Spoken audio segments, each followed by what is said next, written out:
Police officers and first responders wear badges to let their communities know they are here to protect and serve. But it comes at a price. Samantha Horwitz and John Salerno work with police departments across the country to bring valuable recovery, insight resources, and workshops.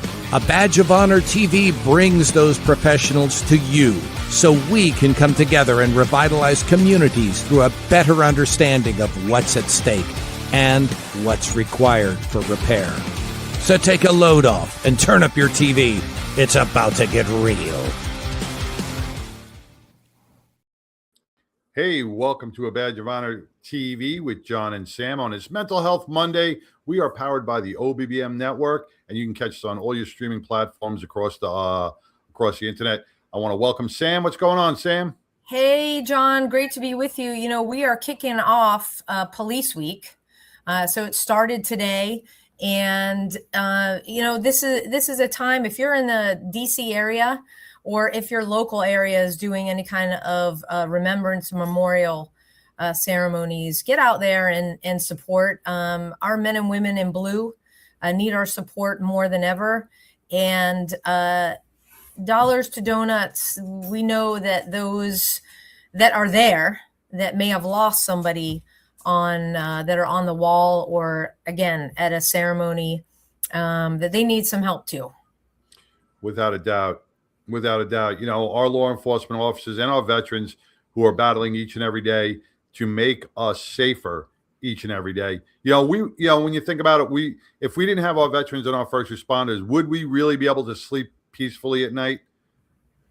It's 2026. Not. I'm gonna say no, based on everything that's going on in the world. No, if you didn't have the option, if our civilian population didn't have the option to call 911 in case of an emergency, if somebody was breaking in a house or a prowler or a car accident or a house fire or something, if they didn't have that option, that safety net, how would your life be? So think about that, because we have to support our first responders all across the board, from police, fire, and EMS. We have to support them. They are there 24 hours a day, 7 days a week. And right now in Washington, they are doing the memorial for our fallen heroes. And today they're doing the National Police Canine Memorial Service. Yes, canines do get memorialized if they are hurt or if they are killed in the line of duty, which they carry a badge. They have police powers. They are law enforcement. Those canine officers are not just canines. They are law enforcement officers and should be recognized as such. And we have our guest today who deals with canines on the veteran level. And I am, I'm a dog person. Sam, you're a dog person. We are, they are our families. They're kids. I don't even want to call them dogs. They're our kids. They're kids. They're our kids. Family. And their family. And that's what these canine officers and their companions are when they are on and off duty. So if you want to bring on our guest, BJ, let's welcome him aboard. We are bringing on BJ Ganem from Sierra Delta, which is a new kind of veteran service dog organization. BJ, welcome to A Badge of Honor TV. Hey, thanks for having me. You bet. Before we go and dive deep, let's let everybody know who's watching and listening on their favorite podcast app a little bit about you and your background. Sure. Well, listen, before you start, BJ, let me just say one thing to our viewers. Sam, you are frozen again, but your voice is loud and clear. Okay. So to all our viewers out there, Sam is not a manic using every once in a while due to the weather out in East Texas. So please bear with us on these technical difficulties that she is having. Yes. Apologies. All good, right? All the technology and still it happens. Right? It happens. So I'm BJ Ganem. I grew up in Savannah, Georgia, and joined the Marine Corps after a failed year in Georgia Southern University. I was politely asked not to come back. And so I looked around. The only thing I really wanted to do was fight, have adventures, and travel. So the United States Marine Corps looked good. I was probably voted least likely to join a military service in high school. And about the only thing I planned was getting through boot camp to graduate in time to be back home for Savannah, St. Patrick's Day in Savannah. And that was about all the thought I put into it. But it was one of the best decisions I made. I joined in 96, served on active duty until 2000, but I got out and took a job with Kraft Foods, but stayed in the Ready Reserves and trained on the weekends and 2 weeks out of the year, did some other schools in there. And then 2004, we were activated to go to Iraq to fight in Iraqi freedom.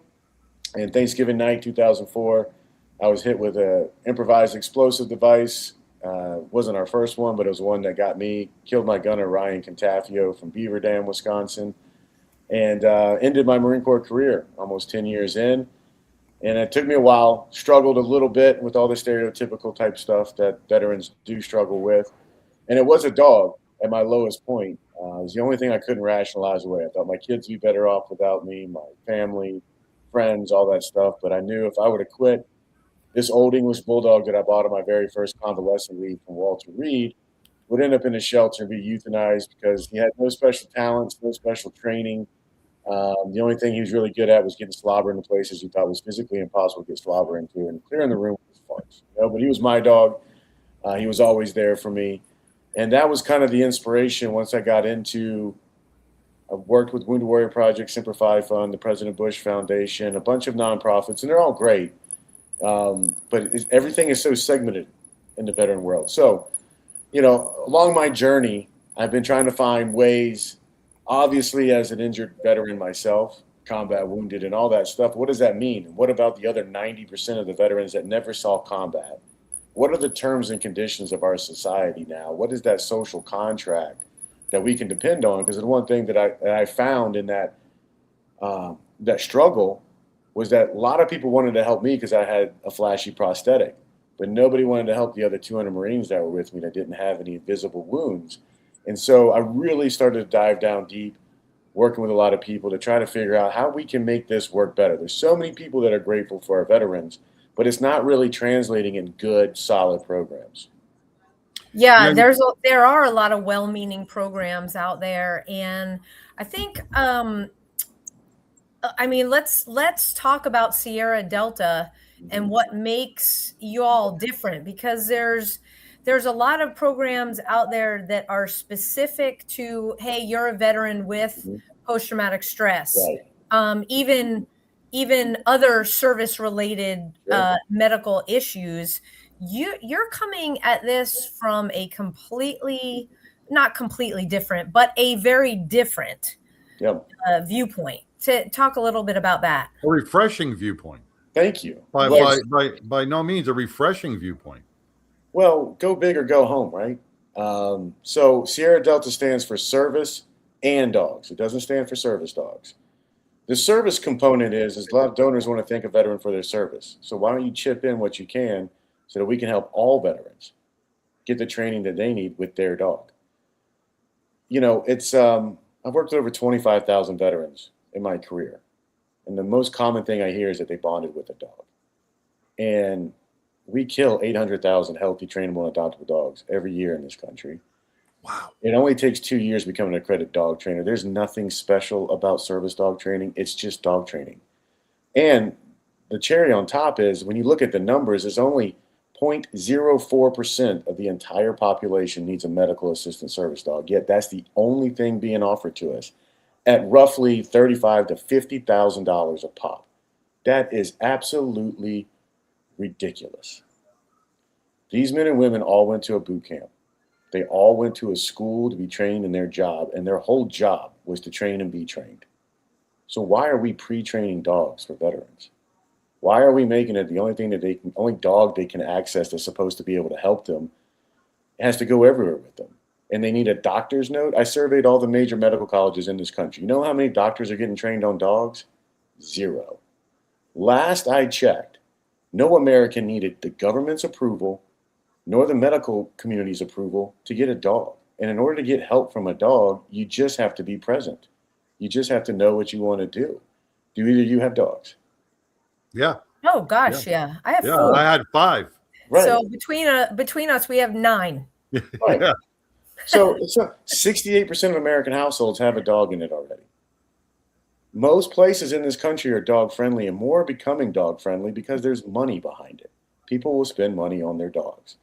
The majority of hotel chains are dog friendly. All your big box stores have big signs on it that say dogs are welcome so long as they're leashed, well behaved, and any dog can leave. You know why it says it that way?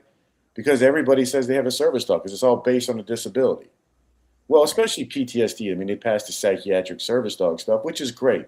I do believe that dogs can help humans, but the human has to be the leader. This emotional support animal I don't like that term. And I look at all my fellow veterans and be like, you need a dog to regulate your emotions?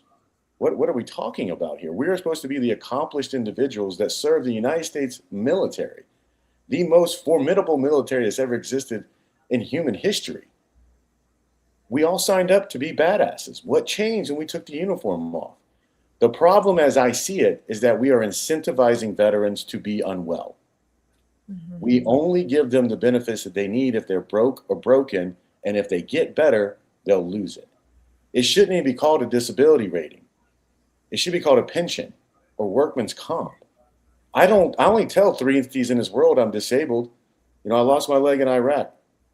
I didn't lose it. It got blown off. I know exactly where it was. I wasn't irresponsible. Yeah. Right? But, you know, I've run 2 marathons since then. I've climbed 14. I just climbed Mount Kilimanjaro with Chris Long and Nate Boyer to help bring water to Africa. I mean, I tell the only 3 entities in this world I say I'm disabled to is the IRS, the VA, and the DMV. And that's just how they set up this stupid game. Yeah. And none of it is good service. It all has the best intentions, but the VA gets $800 billion annually and only provides services to 30% of the total veteran population. There's only 16.8 million veterans.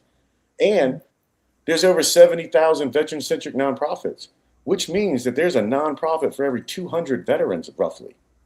Yeah. So why do we have any of these problems? And it's all because the majority of these nonprofits are only for post 9/11, as if the guys and gals that served in Desert Storm, Vietnam, all these other, right, their service doesn't count. Yeah.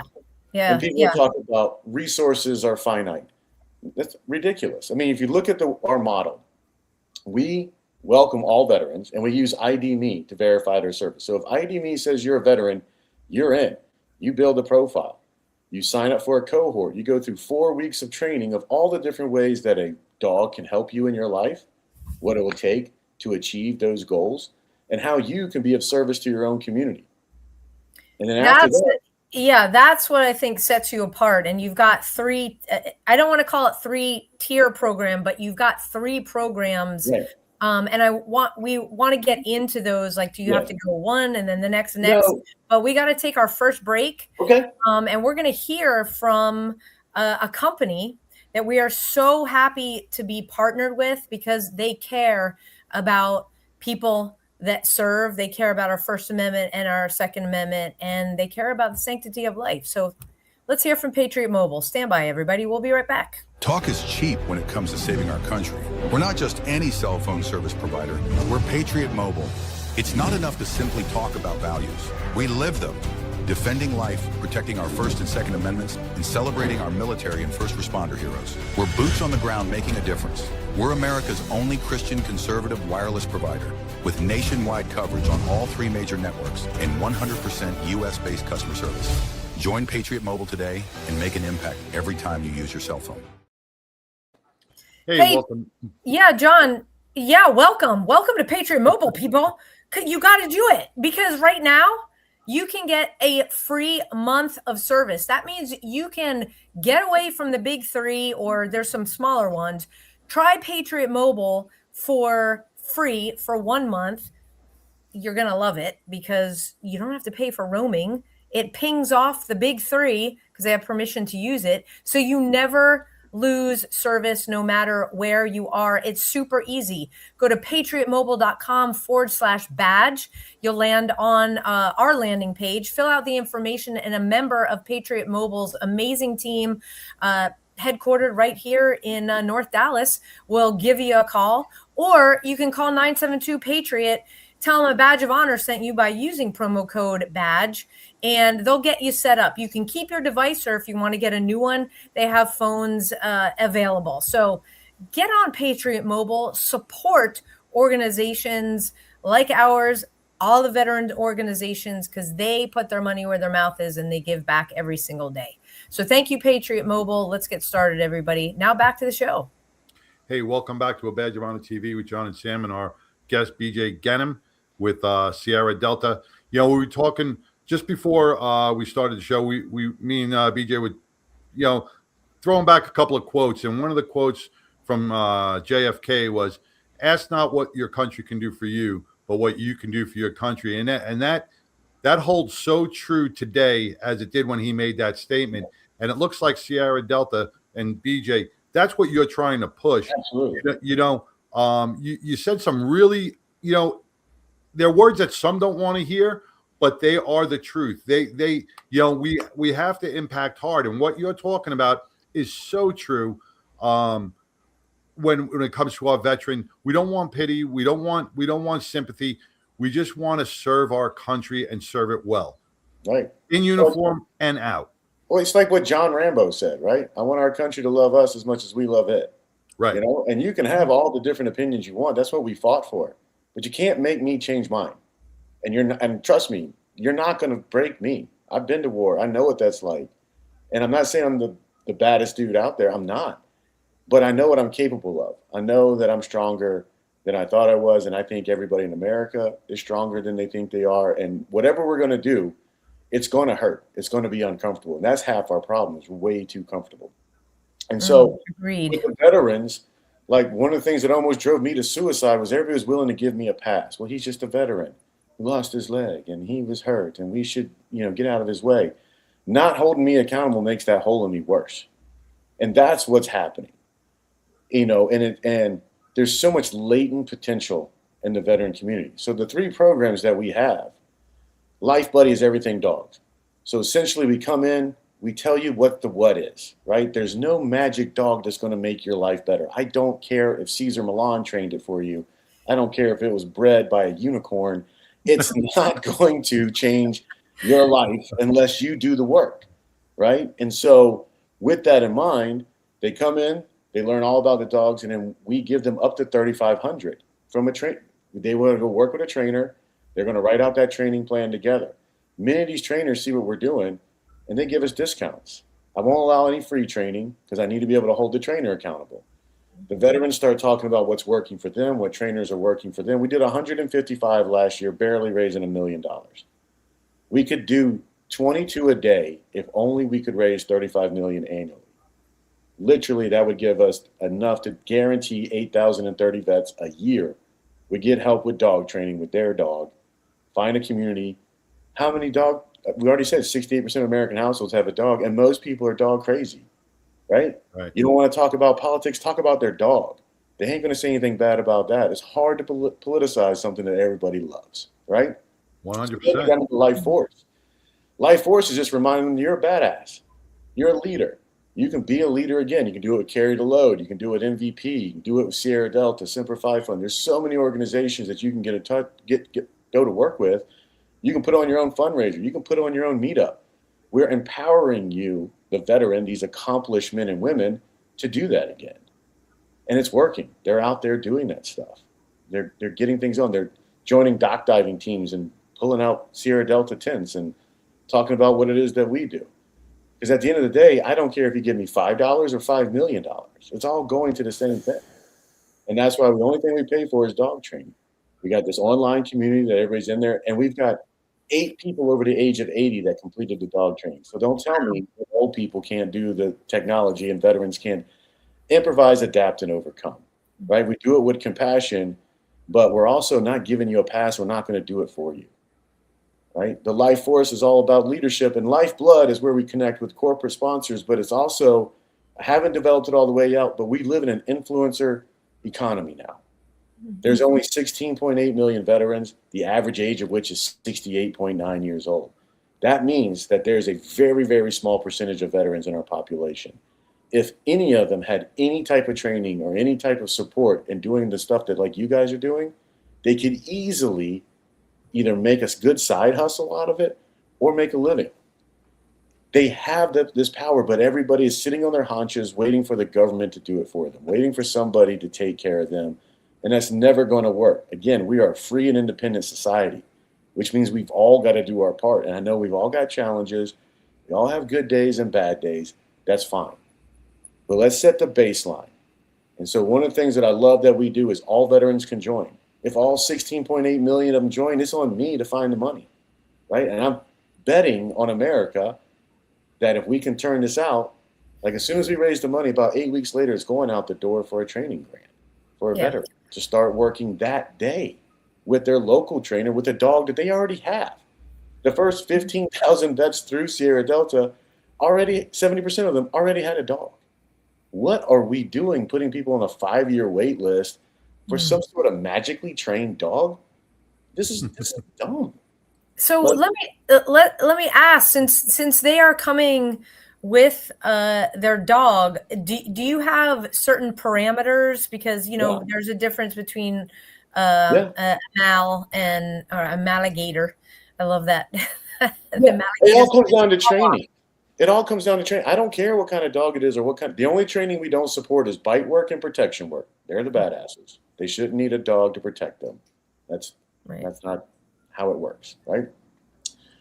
So again, they're meeting with professional dog trainers. They're assessing the dog. They're telling them, all right, what's your goals? Most of them come in thinking they need a service dog until they see, I can do dock diving. I can do agility courses. I can do scent detection. I can do bird hunting. I can do all these other things.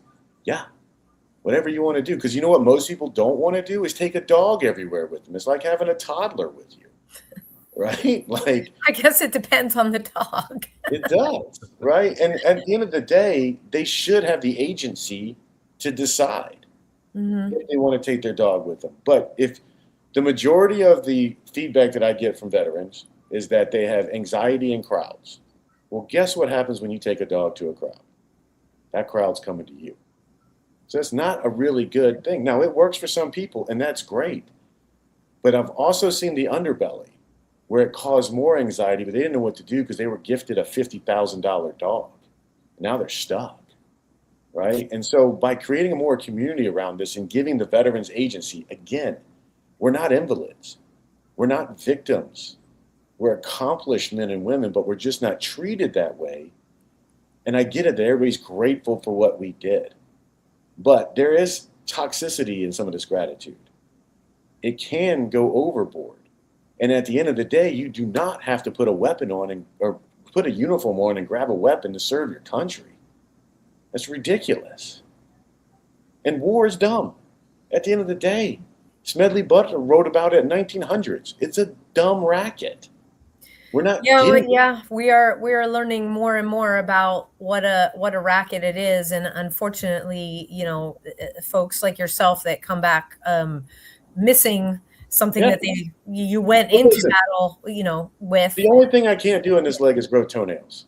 All right, well, there you go. Fine with it. Like toenails are gross. Right? Are pedicures half price? Okay. No, I'll leave that to the guys. I'll leave that to the guys that toenails are gross. We've seen it. I think that's a lot of the fighters. That's why they paint their toenails, because they're getting them all messed up. Anyway, we went on an aside here, but let's take our next break, and then we will come back and talk more about the programs and how people can get involved. All right. We'll be right back with BJ from Sierra Delta. Stay tuned, everybody. Look, when you need to respond to an aggressive situation to protect yourself, your family, or your property, understanding your firearm and legal position are critical. Officers know your skills are only as good as your commitment to training. So know what you're doing. So when you're in a vulnerable situation, we can count on your response. Whether you're a beginner or a licensed gun carrier, Carry in Texas offers basic firearms training, Texas permitless carry courses, license to carry, and basic 2A courses so you can understand the responsibilities, situational awareness, and learn the technical skill required when you carry your firearm. Go to carryintexas.com to find the right course for you. Join me, former United States Secret Service agent Samantha Horwitz, on the range for beginner basics, LTC prep, and range practice. Go to carryintexas.com today. That's carryintexas.com. Hey, welcome back to A Badge of Honor TV with John and Sam, with BJ Ganem with Sierra Delta. We're getting real here, and I love it because this really, I'll tell you, BJ, it's refreshing to hear this side because it opens up another part of your brain that goes, you know what? Why are we spending $50,000 on service dogs when we have our own dogs that could be trained for a tenth? I mean, this much of the price. And give us a purpose to go with it. Huh? That's it. And give us a purpose to go with it, because Correct. we talk about whether you're taking your uniform off the military or first responder. That's a big piece of the puzzle, is finding your purpose. You brought up another an amazing point, and opened my eyes to it, where, you know, a lot of veterans suffer from anxiety when they go to the crowds. The dog draws the crowd when it's got the vest on. Everybody goes over it. May I pet your dog? Could I see that dog? And now you bring people into your space, right, without, when you don't have that dog, you have the ability to go wherever you want. You can go sit by yourself. You can go wherever you know. So you're bringing up some amazing points that I don't think too many people look at. Yeah. Well, the problem is we try to treat all veterans as the same. The veteran population is one of the smallest minority groups in America, but it's the most diverse by far, because anybody that's ever called themselves an American has worn that uniform at some point in time, which is why, I mean, I went to USC, University of Southern California, got a master's degree with an emphasis on military life. I became an accredited veteran benefit service officer. And so what I see is that what I liked about social work was you're supposed to meet the people where they're at. And that's what we're not doing, right? And that's what we try to do at Sierra Delta. When veterans join us, I want more healthy veterans joining. I don't want just the disabled. I want them all to join if they want to. But what I try to tell veterans is I need more people that are in good spots so we can all help out each other. If we can do that, if we can just be good NCOs and good officers like we were trained in the military, in the veteran world, we won't need all these extra bureaucratic systems, which don't do anything except for soak up the money. Like, if we give these veterans clear targets, they will hit them. The problem is that we're trying to, give everybody a Lamborghini when most of us just need an F-150, right? And this is what we're trying to say. When we give the veterans the agency, when we empower them to think about their lives and how they want that dog to interact with their lives, enhance or improve their lives on their own terms and conditions, it doesn't cost that much. Yeah. So when you connect the veteran to a trainer, are they having to come to you first for like prep, and then you say, okay, we made contact with a trainer in your area, this is what you're going to do? That's not what we do at all. Okay. What we do is we train them on all the different ways that training can work. And then we send them out to go interview the trainers in their area. They can do a Google search. They can talk to other people, right? It's just like finding a mechanic, finding a fitness coach. Actually, it's exactly like having a fitness coach. In fact, all of us would not be out of shape once we get out of the military if we just kept doing our daily 7s every day, but we didn't, okay? So what we are training them to do is like, hey, what we need is that business to have an EIN number, to be a registered business, and to have insurance. Outside of that, the dog training world is like the wild, wild west. You can have people with all these degrees and stuff, but you want to be a part of associations. You want to see that they have clientele that verify their jobs. So again, we are empowering these men and women to go do it, and they're finding them. And what they end up doing is talking to each other. Well, who did you use? I used this person. And then they go there. When we were assigning trainers earlier on, as we were trying to figure this out, we had too many personality conflicts. They need to find their own trainer. They need to find somebody that they click with, right? That they think that they can help them. And again, this is why we open it up, and it's why they go through a 4-week cohort now. They can hear from other people that have done a training grant. They can hear from service dog handlers and hear that, yeah, once your dog's trained, these are not robots. It's 10 to 20 hours a week to maintain that training. I've seen so many of these $50,000 dogs. One, they regress. Two, the majority of veterans I know that have them, and I know a lot of veterans, don't use 90% of what that dog's trained to do. I don't care what these organizations tell you. Most of them don't need the dog to open the doors for them. And the heck, we have all this technology now. Blind people aren't even using dogs nearly as much because of the sonar technology. Deaf people in their hearing replaced. We are accomplishing so much technologically that we don't need these dogs to fulfill those traditional type roles anymore, which is better for the dog, right? Especially mobility. I hate it when I see like a 250-pound guy leaning on a dog. Get a cane. Like that poor dog, like, yeah, it's there and it's great. Maybe once in a while they can do bracing, but you're tearing down this 70, 80, 100-pound dog's body for you because you don't want to use a cane, because you don't want to use robotic legs or any of the things that are out there. Like I have 8 prosthetic legs. You can get this stuff from the VA, but you have to advocate for yourself. You can't just sit back and it's going to come to you. And you got to prove that you're using it. And I think that that's a key component in this. Again, so look at our homeless population. All these people don't have money, a lot of mental health disabilities, but many of them have dogs. Do you see their dogs lunging at people? Do you see their dogs barking and making a nuisance? No. There's nobody out there training that dog. It's just that homeless person with the need and the time. The majority of these veterans do have the time. And if they have the need, what we've seen is that they will get to service dog level if they put in the work. We only provide up to $3,500 and a dog training grant paid directly to the trainer once we see the plan, right? Mm-hmm. There's no just board and trains. We'll allow, you got to take the dog for a couple of weeks in a board and train, fine, but you better have 8 to 12 sessions after that with the person. Because the most important entity in this whole relationship that needs the training is the handler. Right. And when you look at traditional service dog training, they're spending 2 years with the dog, 3 to 7 days with the person, and then that's supposed to solve all their problems. Right. Montalban, Army guy lost his leg above his knee, wrote a book called Until Tuesday about his service dog and how it made such a huge difference. Wrote a couple of children's books. He still one day left his dog with somebody and died. You know, so the dog isn't the only thing. We've made it so much about the dog instead of building a true community around this.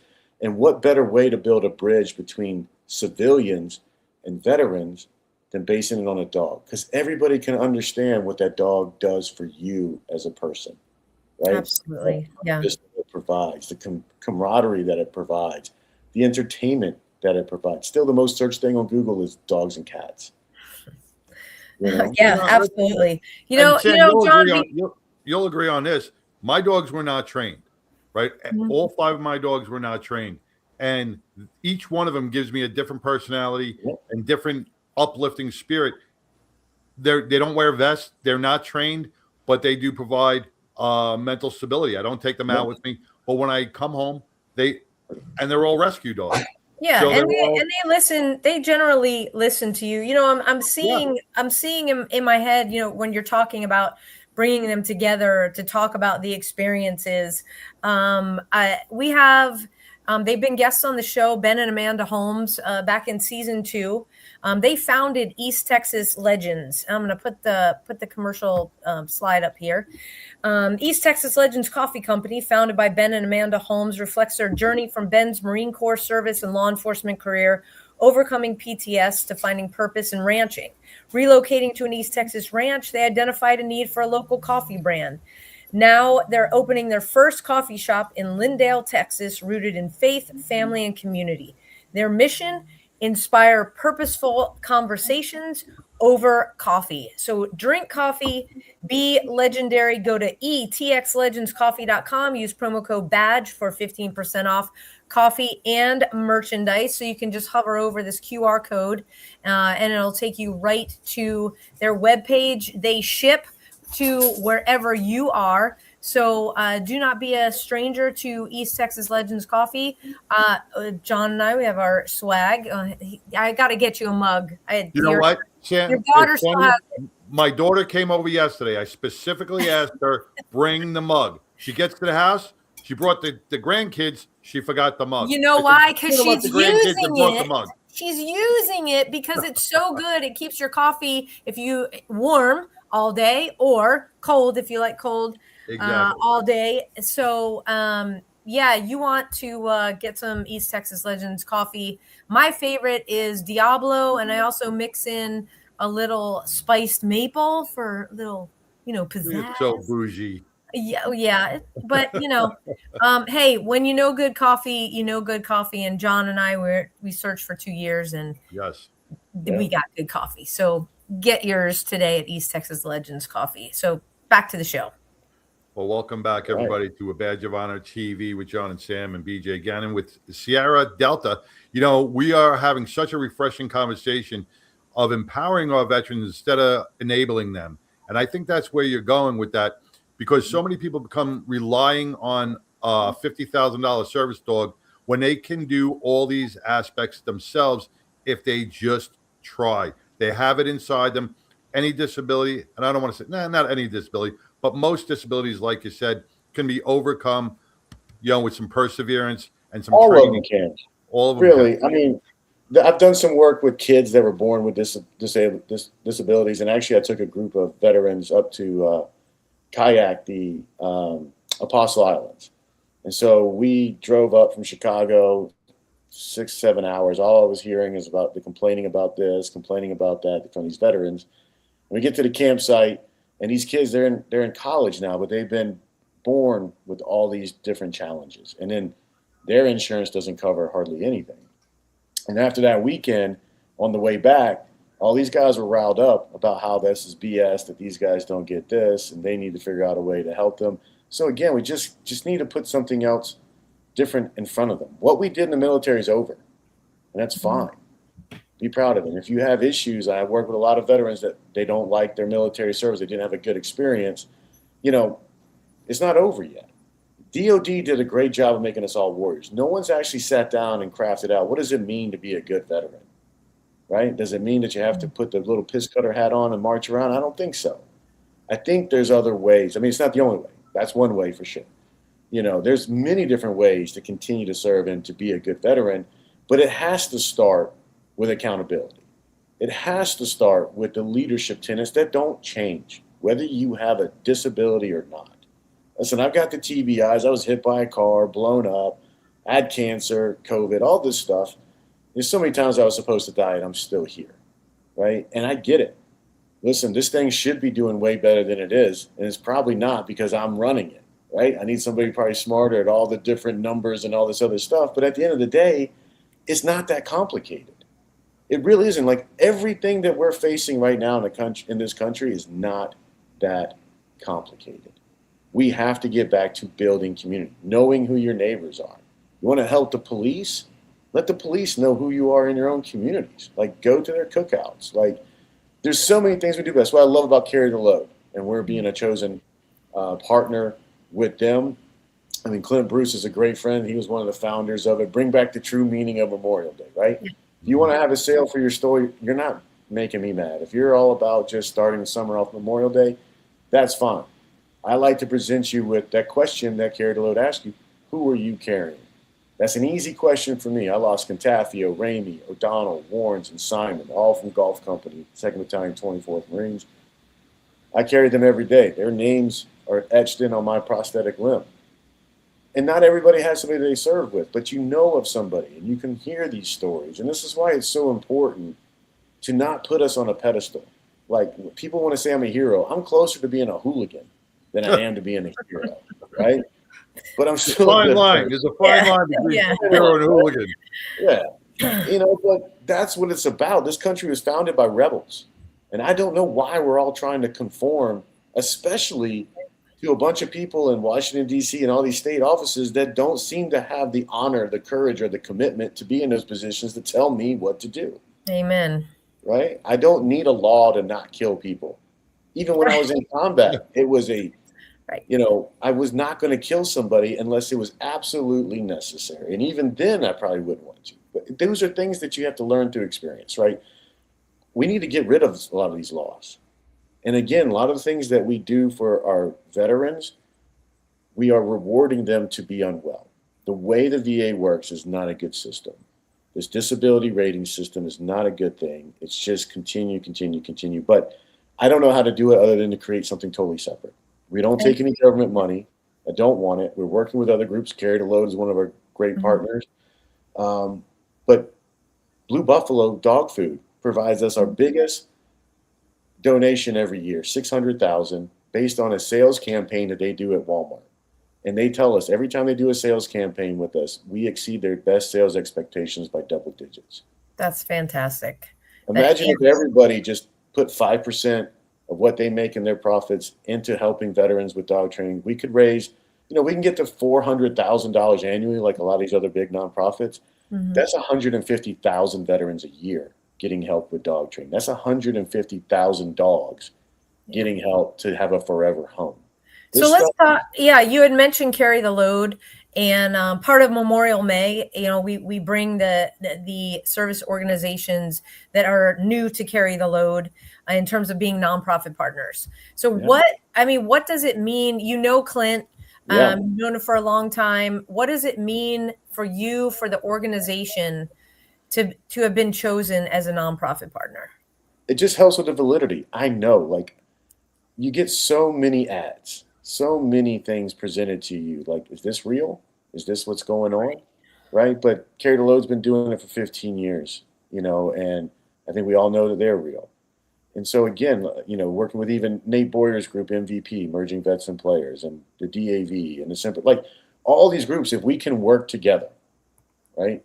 And that's why I stay really clear on the lane that I do, right? I stay with veterans and dog training. A lot of people are like, you should be doing first responders. I'm like, when I get to 1 million veterans a year with dog training, then I'll open it up to first responders. And until then, no, we're staying right here. The more we can do together, the more we can problem solve and be willing to fail. Heck, my first 3 editions of Sierra Delta failed because it was wrong. But I was lucky enough to have a donor base, to have people that actually believe we could solve it, that kept me going. But now being chosen by Carry the Load, hopefully get out there to more people. They can see the work that we put into. And what I point them to is, I don't point them to the 990s. I point them to the veterans. And this is what I'm encouraging the veterans. Yeah. Exactly. Go out there and do it. You want to help another veteran? Yeah, you can raise $3,500 if you want. Here's all the different ways you can do it. The best way is just to show how working with your dog helped you find some sort of balance in life, which is what we need. Nobody can make me whole again. So stop trying. I've got to figure it out. I've got to figure out ways to overcome this prosthetic leg every single day. And let me tell you, I live a life on the good foot, just like that James Brown song, right? I got a funky job and I'm paying my bills on the good foot, right? I mean, there's nothing I can't do. But it's not like I have that mindset every day, so I got to pick myself up. I lean on the guys that I serve with. We're still tight after 22 years being removed from the battlefield. And it breaks my heart the more veterans I meet that aren't close to the people they serve with. That's one of your best networks, right? And that's how humans, we're a tribal species. We need communities. You can't be an island. You have to work with others. And what I'm saying is, in this country, there's plenty of room. And there's a lot of people I don't agree with, but I'm not going to protest them. I mean, I think it's hilarious that people are protesting Facebook and their data centers on Facebook. Like, you made all your money on Facebook and now you're going to protest the whole thing on Facebook? Yeah, Facebook is actually, speaking of Facebook, apologies to Facebook. Hopefully you jumped over to Instagram Live because Facebook isn't working tonight. Hey, we gotta jump and take one more quick break, and we will be back to wrap and talk about how people can get into contact with you, not only for donations, but how the veterans can contact you. We'll be right back. Interested in starting a podcast or TV show? Worried about what you'll say and how to keep it engaging? Think you'd like to be a guest on podcast, radio, or TV shows? Hi, I'm Susan Hamilton, owner and founder of OBBM Network, and I would like to invite you to an OBBM media training to get the tools you need for a relaxed and polished performance you'll be proud to share. Our specialized training techniques include role play, voice training, and everything you need to deliver a confident, clear, and engaging interaction. Go to offbeatbusiness.com. Go to the calendar and register for a training that's convenient for you. Dates available now, 214-714-0495. Hey, welcome back to A Badge of Honor TV with John and Sam. On this Mental Health Monday, we have BJ Ganem with Sierra Delta. And I got to tell you, if you are just joining us now, you're going to have to hit that replay button, because this has been an authentic conversation with BJ. I tell you, it hits home. It's hit home with me today. God, this has been one of the most inspirational, inspiring, and fulfilling conversations we've had in a long time on this show. So I want to thank you, BJ. My pleasure. Anytime. The problem's not getting me to talk. The problem's getting me to shut up. So yeah, when we were before we left, we were talking about how folks can get in contact with you. I'm going to put your website up, which has gone up and down throughout the show, SierraDelta.com, for all of you listening on your favorite podcast app. Connect on social media, because social media is a community, so we need to connect there. Yeah, and so for the veterans especially, you go to SierraDelta.com, click join the community. ID Me is going to verify you. You're going to be able to build a profile, and then everything's in there. You can DM myself. You can DM the Jen Collins, who's a retired chief warrant officer. She flew Black Hawk helicopters, 3 combat deployments. She ended up getting a Hire Our Heroes fellowship to come work for us. A donor met her. He's like, well, why aren't you hiring her? I was like, I need to raise money for it. He's like, don't do it. Here's the check. Put her to work. And so she leads the programs in communities. And this is how I want it to be. We don't have really any employees. I'm not even an employee of Sierra Delta anymore. I'm a contractor. I can get axed at any time. The whole way we're trying to do this is literally grow it from the ground up and make it open source. I mean, if there's first responders that want to do what we're doing, they can copy it verbatim. I'll give you all the notes, everything that I went through. Start your own organization. This is not, these dogs are special. I don't think it's by accident. If you spell dog backwards, you get God, right? But it's going to take the God-given talents that you were given to form that bond, to form that relationship, and have the relationship with a dog that's going to help you enhance or improve your life. So you go in there, introduce yourself, ask all the questions. You can DM me there. You can send, info@SierraDelta.com an email. If you're a donor and you want to support, go to info.com at SierraDelta.com. We have a fundraising handbook. If you want to start a fundraiser, by all means, do it. Send us the check. We'll talk you through it, all the different ways. Set up a golf outing. Do a cocktail party. That's what I do. That's what I'm trying to train more veterans to do. We don't need a law. Like the Pause Act was passed, 4 years ago. It hasn't done one thing, but everybody got their pen. Everybody got their picture signing this law, which made it okay for mental health to be a reason to have a dog. I agree with it, but what they're doing doesn't make any sense. How you're regulating this doesn't make any sense. When the veterans start their training, they're responsible to upload a video of what they're doing with their dog and their trainer. It's their plan. So even if they want to try to get to a service dog and they don't, they're not mad at anybody because it was their plan. Mm-hmm. So if it didn't work out, most people are like, no, this is what I actually needed.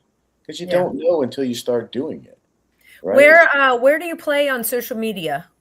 It's Facebook, Instagram, LinkedIn, X. I think we have a TikTok handle, but I haven't done it. I'm learning more about social media, and I'm going to get a couple of vets are interviewing to help us out with it. But we're on just the traditional ones. It's gotten so convoluted. I spend most of my time building actual relationships with people, putting in the work, building this out, and empowering the veterans to lead as well, because I don't want it to be all about me. I'm just a Marine with a crayon doing the best I can. But if we get more of these veterans, the latent potential that is in that veteran community is just immense. If we can just tap into it in a reasonable way, I think we'll be really surprised with not only the uplift that we'll see in the veteran community, but the impact that these men and women will have on their own communities in a way that we could be really proud of. That is amazing. Yeah. And we're looking forward to seeing you at Carry the Load in Dallas. Are you going to be there? I'll get there. I'm there Monday or Saturday through Monday. I leave Monday night. Yep. And like I said, I have a TSA pre-check. If somebody's got something to do that's going to benefit us, I'll come. Like that's the whole mission. So let's just get after it. There we go. So again, SierraDelta.com. Get in contact. If you scroll to the bottom of the page, you can connect with the social media. Connect there as well, because again, that is a community, folks. You never know. Right? Yeah, and I'm releasing a podcast in June. I'm recording interviews with the veterans, just so people can hear it from the veterans, and we'll start putting it out on YouTube and see where it goes. But I'm going to try to do as many as we can. Like I said, we did 155 last year. We've already gotten 80 out the door this year. That's and the only thing holding us back is money. So the more money we raise, the more veterans and dogs we can help build a true meaningful bond together, and then build a community around this. Well, that is fantastic. If you need, if you're doing traditional or video based with the podcast, OBBM can definitely help you out there. I love it. Yeah, I saw the commercial. I was actually And we'll support you as well, brother. Yeah. Man. Absolutely. So thank you, BJ, for coming on, for telling us all about Sierra Delta. We're looking forward to continue our conversation when we meet you in person, and maybe the dogs that people, there's going to be a lot of dogs that come to Reverchon, so it's perfect to get them involved with their own dogs. Exactly. And let's just the way that you talk about, carrying on the purpose, but not relying on a system that, you're right. You have to check the disability and you have to go through a rating. Let's flip the script on that. And thank you so much for taking us through that and explaining why you want to not be a part of that system. Right. So we will be in touch soon. Thank you so much again. BJ, it was a pleasure, brother. Right. Thank you, guys. Keep up the good work, man. Keep those good stories out there. People need to be inspired. See you, carry the load. Absolutely. We'll see you in a couple weeks. Cheers. Thank you, guys. All right. Take care. Love the organization. Love what they're about. Please go on and if you can support them in any way. And they do have that 3-tiered program. So it's not like a step up. You can just pick one and but it is good to go through all 3 because that's where the community is built. So can't wait to see him at Reverchon Park. So we have got a lot going on. Speaking of Carry the Load, I'm going to put their website up, carrytheload.org. Okay, that is what we're talking about if you want to find out more.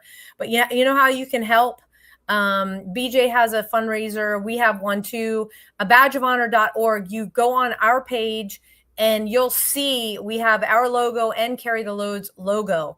So when you donate, it goes through us to Carry the Load. So it doesn't stay with a badge of honor. And all of us as nonprofit partners, it goes into one big pool, and then Carry the Load supports us, supports Sierra Delta and all the other nonprofit partners.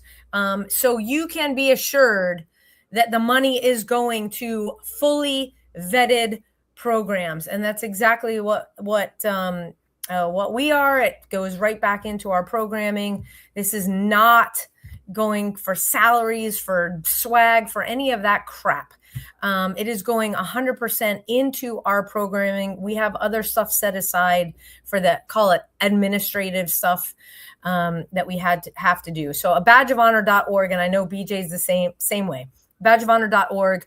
Make the donation there. We all have our personal pages as well that we're sharing on Facebook, Instagram.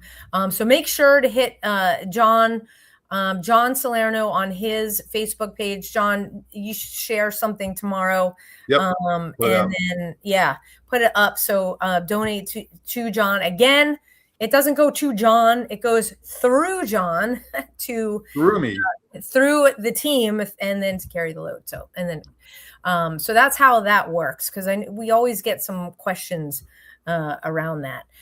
We want to thank our wonderful partners, Liz and Joe Bartholomew at firstrespondersretreat.org. They have got spots left, but they are filling up big time. And they've got a lot of big organizations coming out to help them serve the first responders. Our good friends at Boulder Crest are going to visit them end of October, beginning of November. So grab first responders. Okay, or if you're a veteran that's a first responder now, grab your space.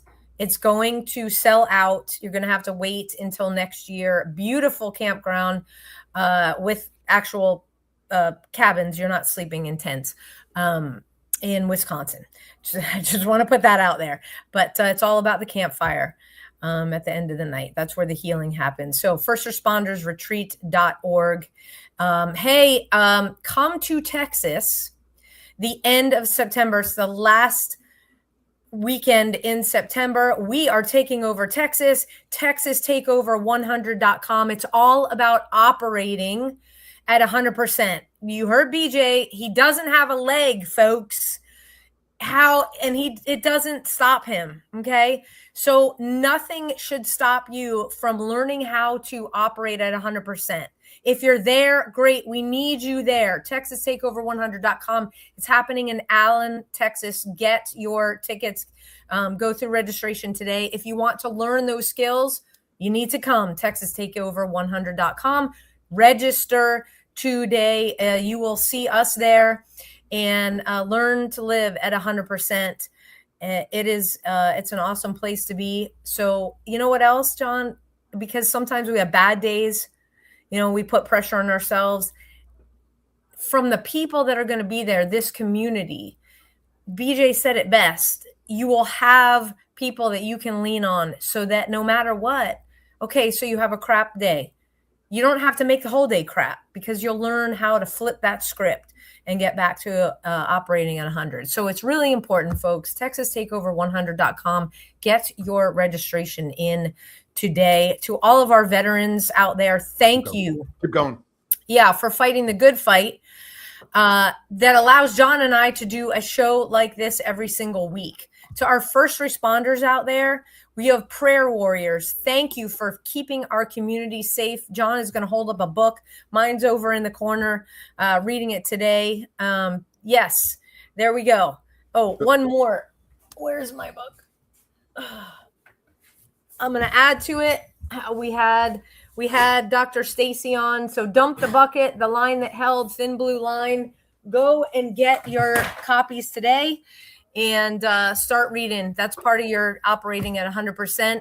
It's law enforcement. It's May's law enforcement. Support our law enforcement. Yes, absolutely. Absolutely. Grab those on Amazon or wherever you buy your books online. And to all of our active duty personnel spread out across the globe, thank you for keeping our shores safe here at home. God bless you.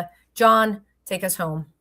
Well, it's Memorial May. To all our veterans and our first responders that are in Washington, D.C., please say a prayer for us on behalf of a badge of honor. We wish we could be there with you, but just know that you're in our hearts and in our prayers.